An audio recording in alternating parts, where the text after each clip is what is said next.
क्या समाजवादी पार्टी के बाप का राज चल रहा कि वो कहता है कि गठबंधन हम करेंगे लेकिन तुम चुनाव न लड़ो? बताओ, यहूदी नहीं हुआ तो क्या हुआ? अरे जिस दिन पंडित मनमोहन झा गामा लखनऊ के बड़े पंचायत में बैठ गया ना, उस दिन अच्छे की हवा निकालने का काम करेंगे और संविधान के दायरे में अपने लोगों को हक दिलाने का काम करेंगे। इमरान मसूद साहब को भी सैल्यूट कि वाह, बोटी बोटी करने की बात करने वालों, तुम्हारे शहर में सड़क कहाँ और गड्ढे कहाँ ये पता ही नहीं चल रहा। आप घूमते हैं, बहुत वीडियोस आपकी वायरल होती है, तो पैसा वैसा मिलता है कि नहीं? कहाँ से आती है फंडिंग सब? और मैं विश्वास दिलाता हूं कि 2029 में सत्ता के शीर्ष नेतृत्व पे इतनी ताकत देगी जनता कि देश का पीएम बनता हुआ नजर आएगा बैरिस्टर असदुद्दीन ओवैसी। क्यों पीएम बनाना चाहते हैं? नरेंद्र मोदी पीएम है, क्या वो हल्के लगते हैं आपको? 56 इंच का सीना? हाँ बिल्कुल, 56 इंच का सीना भी है, दाढ़ी भी है बढ़िया, कभी मूछ कट जाता है, कभी दाढ़ी बढ़ जाती है, कभी पगड़ी बन जाता है। आप देख रहे हैं भारत लाइव हिंदी और मैं हूं आपके साथ अबू दर्द अकरम। आज हम बात करेंगे पंडित मनमोहन झा गामा से उस वीडियो को लेकर जो सोशल मीडिया पर इतना वायरल हुआ कि लगातार कई जगह से पंडित जी के पास कॉल आ रही हैं और इतनी शोहरत बढ़ गई है कि पंडित जी बहुत खुश हो रहे हैं। और इसी के साथ साथ कई ऐसे मुद्दे हैं जिनको लेकर बातचीत करेंगे, चाहे वो समाजवादी का वो गठबंधन हो जिसमें चुनाव न लड़ने की सलाह दी गई है, या फिर मेरठ का वो मामला हो जहां शांतिपूर्ण तरीके से प्रोटेस्ट करने पर जिस तरह से उनके ऊपर लाठीचार्ज किया गया और उसके बाद जिस तरह से वो पूरा हाईलाइट हुआ, उसको लेकर भी बातचीत करेंगे। साथ ही बात करेंगे सहारनपुर में जो 18 जुलाई को असदुद्दीन ओवैसी की जनसभा होनी है, उससे पहले पंडित जी यहाँ मोर्चा संभाले हुए हैं, लगातार नुक्कड़ सभाएं कर रहे हैं और गलियों में जा रहे हैं और विकास किस तरह का हुआ है नहीं हुआ है वो सब जानने की कोशिश करेंगे। और आखिर पूरा घूमने के बाद, चाहे वो आपका नजीबाबाद हो, जहां भी पार्टी का आदेश होता है वहां पहुंच जाते हैं, तो पूछेंगे कि आखिर रीजन क्या है, क्यों इतना भागदौड़ करते हैं, क्या पैसा वैसा मिलता है कि नहीं मिलता है, वो सब चीजें जानने की कोशिश करेंगे। बहुत बहुत स्वागत है आपका भारत लाइव हिंदी में एक बार फिर से। बहुत बहुत धन्यवाद आपका। चेहरे पर स्माइल, और स्माइल का सबसे बड़ा कारण क्या है? सबसे बड़ा कारण यह है कि आपने कहा कुछ मिलता तो नहीं है। मैंने पूछा मिलता है कि नहीं मिलता है।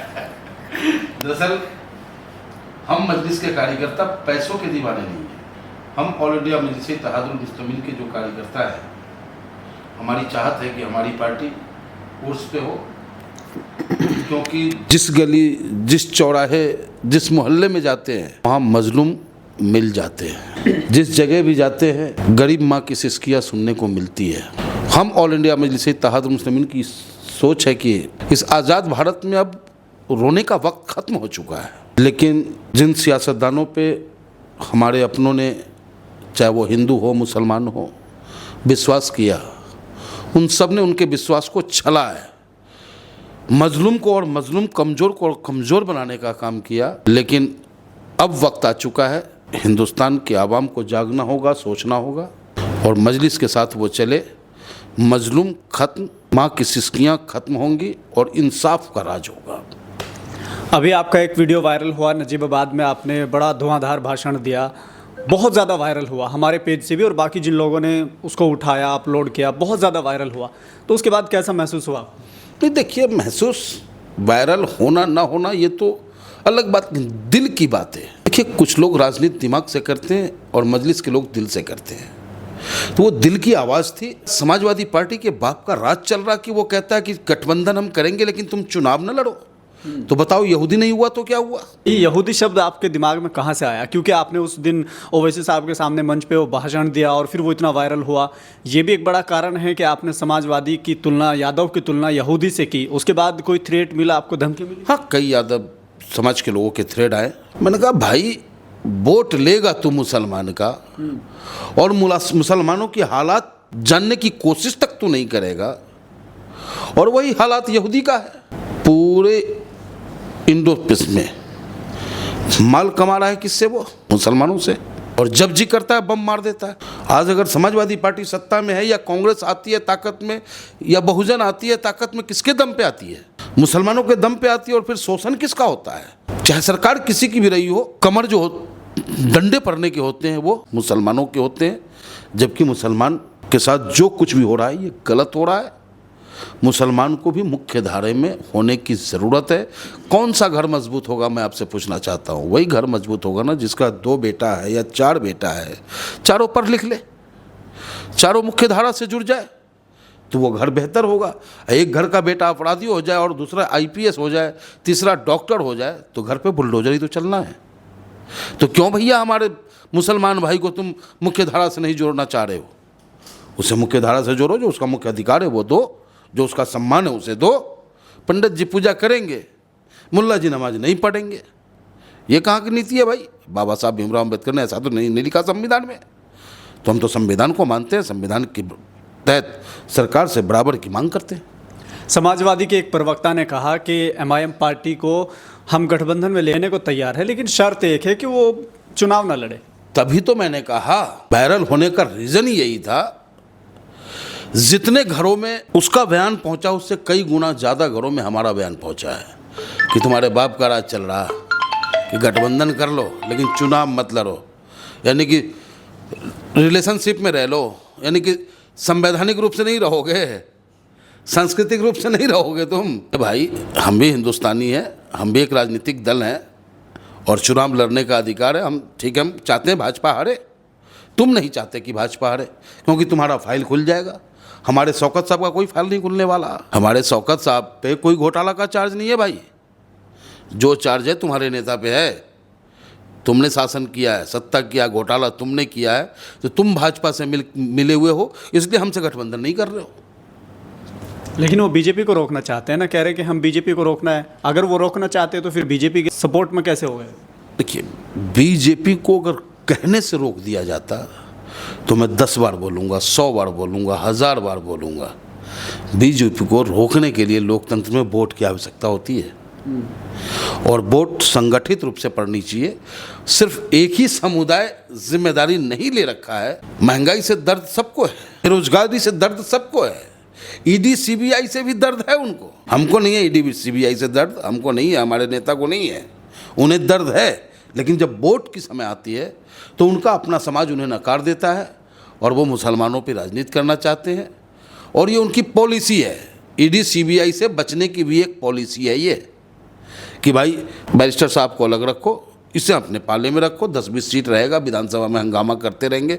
अरे जिस दिन पंडित मनमोहन झा गामा लखनऊ के बड़े पंचायत में बैठ गया ना, उस दिन अच्छे अच्छे की हवा निकालने का काम करेंगे और संविधान के दायरे में अपने लोगों को हक दिलाने का काम करेंगे।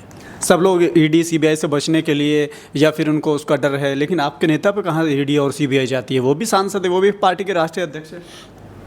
हमारे नेता में अगर कोई कमियां होती है तो ED CBI जरूर आता। हमें ED CBI का डर तो नहीं है ना, क्योंकि आप बीजेपी की B टीम कही जाती है। देखो, आप B कह लो, C कह लो, कोई फर्क नहीं पड़ता। जब हम बाजार में निकल चुके हैं, कहते ना हाथी चले बाजार तो कुत्ता भौंके हजार। तो कुत्ते भौंकते रहेंगे, उससे फर्क नहीं पड़ता, हाथी अपनी चाल चलता रहेगा। मेरठ में एक ऐसी घटना जो पूरी हाईलाइट हुई, जिसमें शांतिपूर्ण तरीके से प्रोटेस्ट कर रहे थे अपनी मांगों को लेकर, वहां थप्पड़ बजाए गए, लाठीचार्ज किया गया। उसको लेकर MIM क्या सोचती है? देखिए, उसकी प्रतिक्रिया मैंने अपने सोशल मीडिया से दिया भी था। संविधान ये इजाज़त नहीं देता है आपको कि बंदी कार जो है, आपका गाड़ी है, उसमें बंद करके आप उसे जूते और लात से बजाओ। और संविधान ये इजाज़त हम हिंदुस्तानियों को देता है कि अगर हमें न्याय नहीं मिल रहा है तो उसको न्याय दिलाने के लिए हम प्रोटेस्ट करें। लेकिन प्रोटेस्ट के तरीके से हो, ये भी हमारा डिमांड है। अब जिस तरीके से विरोध किया जा रहा है, अविनाश पांडे SSP हैं, वो SSP हैं, लेकिन पांडे समझ करके जो विरोध किया जा रहा है उसका मैं विरोध करता हूँ। कहाँ तक तुम जाति ढूंढोगे भाई? क्या वो पांडे है और वो दलित है इसलिए तुम ढूंढ रहे हो कि वो पांडे? ऐसा नहीं, पांडे है वो गलत है, उसका हम विरोध करते हैं। अरे हम ब्राह्मण है ना, रावण ब्राह्मण था ना, रावण का हमने विरोध किया है ना, राम क्षत्रिय थे ना, उनकी हम पूजा करते हैं। तो गलत का विरोध करो, चाहे तुम्हारा अपना भाई क्यों ना हो, तुम्हारा अपना ही क्यों ना हो। और अविनाश पांडे जी, आपने जो काम किया है वो संवैधानिक नहीं है, आपको माफ़ी मांगनी चाहिए। लोकतंत्र को आपने कहीं ना कहीं लज्जित करने का काम किया है। लोकतंत्र में आपको ये अधिकार नहीं है कि प्रोटेस्ट करने वालों पे आप लात घुसे से उसका स्वागत करो। अभी सहारनपुर में आप घूम रहे हैं, तो क्या कुछ देख रहे हैं यहाँ? क्या कुछ नया आपको मिल रहा है? नजीबाबाद और जगह जगह आप घूमते हैं, तो यहाँ क्या कुछ अलग मिला सहारनपुर में? सहारनपुर की जो इतिहास हमने पढ़ा है, नक्काशियों का शहर, 3 नदियों का संगम, गंगा है, यमुना है, द्वाबा है, सुना था कि यहाँ बहुत बड़ी हस्तकरघा का कारोबार था, लकड़ियों का बहुत बड़ा कारोबार। लेकिन आज जब सहारनपुर में घूम रहा हूँ गलियों में या शहरों में, तो लोगों के चेहरे पे सिकन सी नज़र आ रही है। वो चमक नहीं है जो हमने इतिहास में पढ़ा था। क्या कारण है इसके पीछे? सियासतदान, जब तक आप क्यों न लूटे वो राही, क्यों न लूटे वो राही जो राहजन को रहनुमा समझे। जब तक आप लुटेरे को अपना यार और दोस्त समझोगे, लुटते पिटते रहोगे आप। क्या देखा सहारनपुर में? आप आए, बहुत कुछ आप देख रहे हैं। सबसे पहले जो आप हाईलाइट करना चाहे, जो बताना चाहे, जो अच्छी चीज़ आपने देखी सबसे ज़्यादा? यहाँ के जो विकास मंत्री हैं हमारे उत्तर प्रदेश के, उनके विकास की गंगा बहती हुई नज़र आई, दोआबा बहती हुई कहीं नज़र आई, कहीं जमुना नज़र आई, कहीं आसमान से गिरी हुई बारिश नज़र आई। सड़क कहाँ है और गड्ढा कहाँ है, ये मैं ढूंढता रहा सहारनपुर में। और इमरान मसूद साहब को भी सैल्यूट कि वाह, बोटी बोटी करने की बात करने वालों, तुम्हारे शहर में सड़क कहाँ और गड्ढे कहाँ ये पता ही नहीं चल रहा। एक मंच पे कोने में रोने वाले, चापलूसी करके कुर्सी प्राप्त करने वाले लोग, जब तक आपका सेवक बनने का ढोंग नचेंगे, स्वांग नचेंगे, आपका भला नहीं कर सकते हैं साहब। सहारनपुर के आवाम से मेरी अपील है कि 18 जुलाई को हमारे नेता, आपके नेता बैरिस्टर साहब आ रहे हैं। आप उनको सुनने के बाद आपको एक नई ऊर्जा मिलेगी, और नई ऊर्जा को लेकर 2027 में पतंग के बटन को दबा देना। सड़क भी मिलेंगे, नालियाँ भी मिलेंगे और बेहतर व्यवस्था भी मिलेगा। आप कह रहे ये सब, मैंने पूछा आपसे सबसे अच्छी चीज़, तो आप कह रहे कि ये सब देखा, सड़कों में खड्डे या खड्डों में सड़कें, नहीं पता लग पाया कि आखिर मामला क्या है। तो ये अच्छी चीज़ कैसे हुई? और क्या आप उम्मीद करते हो? मैंने क्या कहा, जब तक आप लुटेरों को साथी समझोगे तो यूं ही तो अच्छा लगेगा आपको। कीचड़ में ही कमल खिलता है। जो कमल से मोहब्बत करते हैं उनसे आप कहो कि भाई तुम्हारे घर के आगे गड्ढा है, वो गाली देगा आपको। वोट मांगने जाओगे आपको गाली देगा। गाज़ियाबाद जहाँ से मैं राजनीति करता हूँ, वहाँ 5 विधायक भाजपा के हैं, सांसद भाजपा के हैं, मेयर भाजपा के हैं। लेकिन एक बरसात में गाज़ियाबाद की पोल खुल गई और मतदाता से जब मैंने कहा कि भैया देख ले तेरे सरकार का क्या हालात है, कहा वोट तो कमल को दूंगा। तो जब ऐसे लोग हो जाएं लकीर के फ़कीर, जब लोग गुलाम हो जाएं किसी नेता का, जबकि नेता गुलाम होता है जनता का, लेकिन विडंबना है कि ये सरकार जनता को अपना गुलाम बना ली है। अगले 5 सालों में आप, चूँकि पार्टी में लगातार आप घूम रहे हैं, जगह जगह आप जाते हैं, तो किस नज़रिए से आप देखते हैं अगले 5 साल में ओवैसी साहब को कहाँ देखते हैं? देखिए, ओवैसी साहब जो विज़न है, अगर आप उनसे सवाल करेंगे वो कहेंगे कि मैं पावर के लिए राजनीति नहीं करता। लेकिन वो पावर के लिए राजनीति नहीं करते हैं, लेकिन जनता उनको पावर देना चाहती है। और मैं विश्वास दिलाता हूँ कि 2029 में सत्ता के शीर्ष नेतृत्व पे इतनी ताकत देगी जनता कि देश का पीएम बनता हुआ नजर आएगा बैरिस्टर असदुद्दीन ओवैसी। क्यों पीएम बनाना चाहते हैं? नरेंद्र मोदी पीएम है, क्या वो हल्के लगते हैं आपको? 56 इंच का सीना है।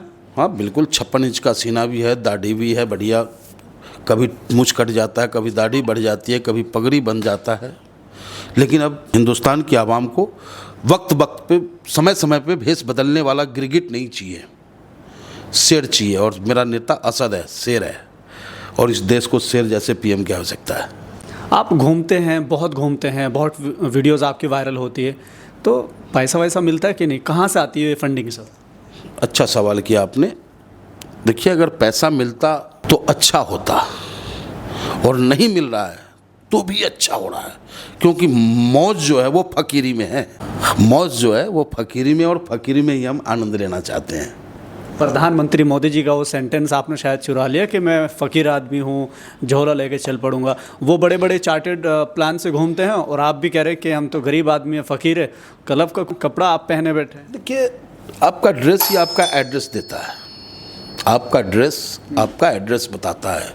अगर आप कांस्टेबल हो और खाकी वर्दी नहीं है, अगर आप एसएसपी हो, आपके पास वर्दी नहीं है, कौन मानेगा आपको?